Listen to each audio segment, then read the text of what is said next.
What I personally would have liked to have seen in a BioShock game is sort of a broader range of enemies. And I think in BioShock Infinite, we really want to have a sort of a class of enemies that had a sort of a more imaginative range of powers. And we came up with this concept called the heavy hitters, who are enemies that are sort of used to not just be more powerful, but also to augment the abilities of the more traditional BioShock enemies. You're gonna come across them in certain areas of the game, and they're gonna provide a really unique challenge. Red is the price of liberty. You know, we wanted an AI that really expressed sort of the very sort of clear system of beliefs that founders have, and a heavy hitter that would sort of represent that.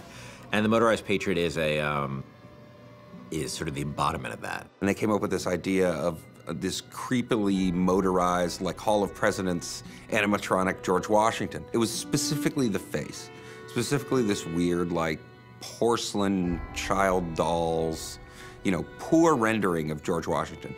That kind of clinched it. Everybody saw it and said, okay, we can roll with that. It's one of those rare moments where you kind of all come together and you realize, okay, this is going to work. We're all on the same page here. Let's just move forward with what we got. I could use a turret! On it! Booker, the gear! So the Motorized Patriot, a couple of things make him really special besides the aesthetic of him. One is that he's, unlike most of the enemies, he's completely fearless.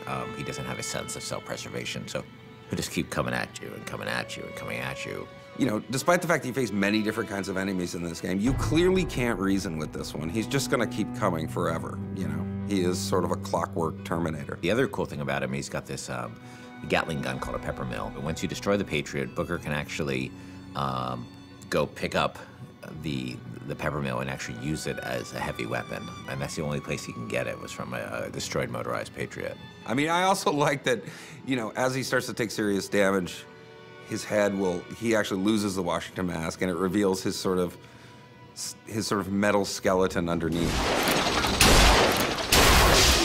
The thing I like most about this guy is that I think he's pretty readable as what he does. You know, he's a fairly simple guy. He's not a Swiss Army knife. He's a guy with a big gun, and I think that reads pretty well. He's got this incredible sense of heaviness. He's relentless, and just hearing sort of the things he's saying is both funny and kind of terrifying. But he's, you know, a deadly, deadly enemy.